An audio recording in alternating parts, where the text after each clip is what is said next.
What's happening, YouTube? It's Simon466cards, and today we're going to do something that we do every couple of years or so. And since this channel is only 3 years old, this is the second time we've done it. And that is speculate about baseball card prices based off of statistics.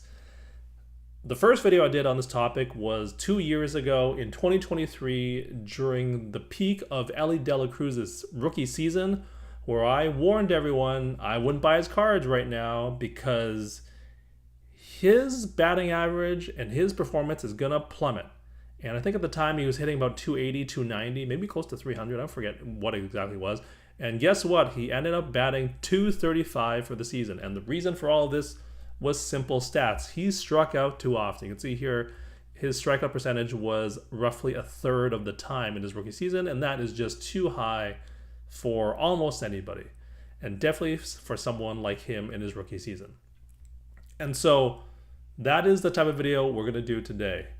Who am I warning everybody about and warning against buying their cards? And that is one Pete Crow-Armstrong. He is having a great rookie season. You can see here, if you look at his counting stats, I am on Fangraphs.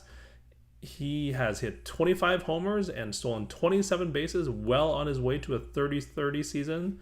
And maybe you might even think a 40-40 season in his second full season in the majors. And just so you all know, I'm recording this video in the early hours of July 18th. So the numbers are as of that time.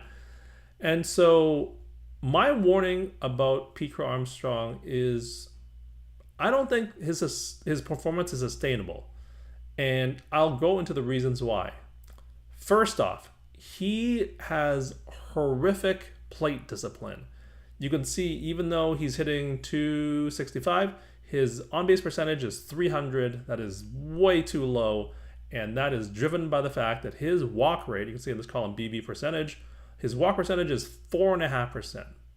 And if I compare that to other sluggers, because he's a slugger now, according to his 25 home runs, he's a slugger now, that is just, he's just a free swinger. He swings at everything. And if I compare that to other players that are sluggers or that are similar to him, this 4.5% walk rate is way too low, and you'll see what I mean. If I compare back to Elly De La Cruz, he walks at a rate of 10%. If I look at Shohei Ohtani, he walks at a 14% rate. Aaron Judge, he walks at 16%. Juan Soto, he walks at 18%. Cal Raleigh, having a great season, he walks at 15%. And Pete Crow-Armstrong walks at 4.5%. And that's because his plate discipline and his batting eye is really, really bad. He is just a free swinger, and there are other stats that prove this. If we look down this page, there is a field called plate discipline, and O swing percentage means the percentage of pitches a batter swings at outside of the strike zone based off of the automated strike zone that they have on StatCast. And so you can see he swings at pitches outside the strike zone. 2024, it was 41%. This year, it's 45%. So that basically means almost 1 every 2 pitches that would have been a ball, he swings at. And that is not good. And you will see why. Let's compare back to Elly De La Cruz. His O swing rate is right here. You can see here, this year, it's 27%. Last year's 28%. That first year, when he struck out too often, it was at a third. Pete Crow-Armstrong is at 45 this year. Okay. Let's see Shohei Ohtani. If we scroll down here, you can see it's 26, 26, 30. So he's in like the high 20s. Again, Pete Crow-Armstrong is at 45 this year. Aaron Judge, what's he doing? What kind of plate discipline does he have? This year is at 24. Last year, the last 2 years has been at 18. So like anywhere from 18 to 24. Again, Pete Crow-Armstrong literally doubles that at 45. So that's Aaron Judge. Juan Soto is inhuman, subhuman, whatever, superhuman, not subhuman. What am I saying? And so his number, where is it? Plate discipline. Here it is. 14% he swings at. 18, 17, 16. So he's 16% is like a godlike number, right? And so compare that to 45% for Pete Crow-Armstrong. And then finally, Cal Raleigh, let's see what he is. He is at, you can see here, right around 30% the last 4 years. So he's at 30%. Juan Soto's 16. Judge is right around that 20% range. Shohei Ohtani is in the 26 to 30 range. Ellie De La Cruz is in the high 20s. And Pete Crow-Armstrong, 45. So that's what I mean by he's too much of a free swinger. He swings at everything. And so over time, what pitchers are going to do is they're just going to just keep on throwing him junk, and he won't be able to do anything with it, right? So that is the second reason why Pete Crow-Armstrong, not exactly a buy right now. You can wait for his performance to drop at the end throughout the rest of this season, is what I'm speculating and predicting. Third thing and final thing, this is a short video here. When he actually hits the ball, because again, he's swinging at everything, right? He's swinging at things, pitches well outside the strike zone. The other problem he has is he doesn't hit the ball that hard. So that on Fangraphs, you can see how often the percentage of balls in play that were classified as hit with hard speed. This is based off of exit velocity and a couple other things, but I think it's mostly exit velocity. And they'll show you the number of times the ball was hit hard. Just when he hits the ball, does he hit it hard? And so first couple of seasons, it was in the 20s. This season, it's 31%. Ellie De La Cruz, what do you got for us? Well, he's a little bit better. You can see even in his rookie season, he was at 32.5, but he's been in the mid to slightly high 30s, 35, 36, 37%, right? So again, Pete Crow-Armstrong at 31, Ellie De La Cruz, 35, 36, 37. Shohei Ohtani, this number is going to be high. It's in the 40s. It's in the 40s pretty consistently for Shohei Ohtani. Pete Crow-Armstrong, 31. Last 2 seasons in the 20s. Aaron Judge is an even crazier number.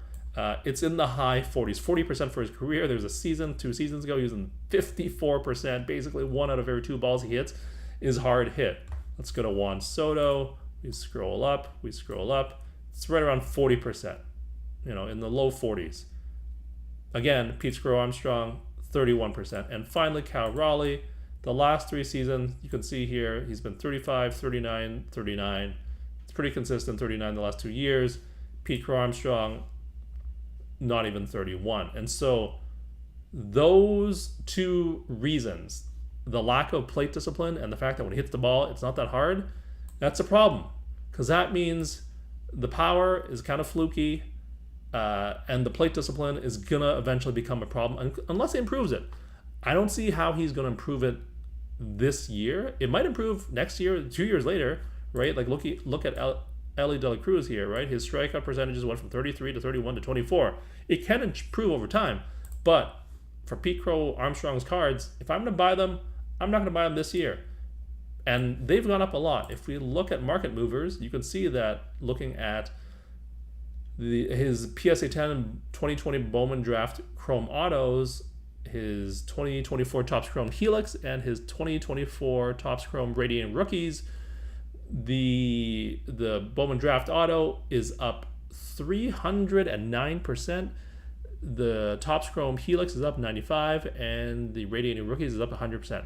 These have gone up quite a bit already. And so now is not the time to jump on board. If you are interested in Pete Crow-Armstrong, want to invest in him, now is not the time to buy those cards. Give it a little time. Wait till the end of the year. I don't think this performance is sustainable. The stolen bases, maybe. But the home run rate, I don't think so. The only thing keeping it afloat, if we go back to this, is the fact that he hits fly balls on 50% of the time. 50% of the time that he hits the ball. You can see this is what this is. This FP percentage is the fly balls that you hit as a percentage of all the balls that you hit. So 50% is a very high number. Ellie De La Cruz, if we look at it, if we look at the batted ball stuff, where is it? You can see Ellie De La Cruz is at 32%. Shohei is at 40%. Aaron Judge is in the 40% range. Juan Soto is in like about a third of the time, and Cal Raleigh, he's actually quite high too. He's in the 50s, and so that's the only reason he's hitting all these home runs is just he keeps on hitting a swing for the fences and making sure that he hits the ball in the air, which will lead to more home runs, but also will lead to more outs, right? Because you're not hitting line drives, which have a much higher percentage of being a hit. So those are the reasons why Pete Crow-Armstrong, all of his cards are not a buy. I would sell them. Or if you're interested in buying his cards, wait till the end of the season, wait till the off season, because these prices, I believe, are not going to continue going up. Let me know what you think in the comment section down below about Pete Crow-Armstrong and what you think about his numbers this year, whether they're sustainable, and whether or not you think they are a buy, a sell, or a hold. I am clearly on the fence of a sell. Thank you as always for listening and watching. I'll talk to you all soon. Cheers.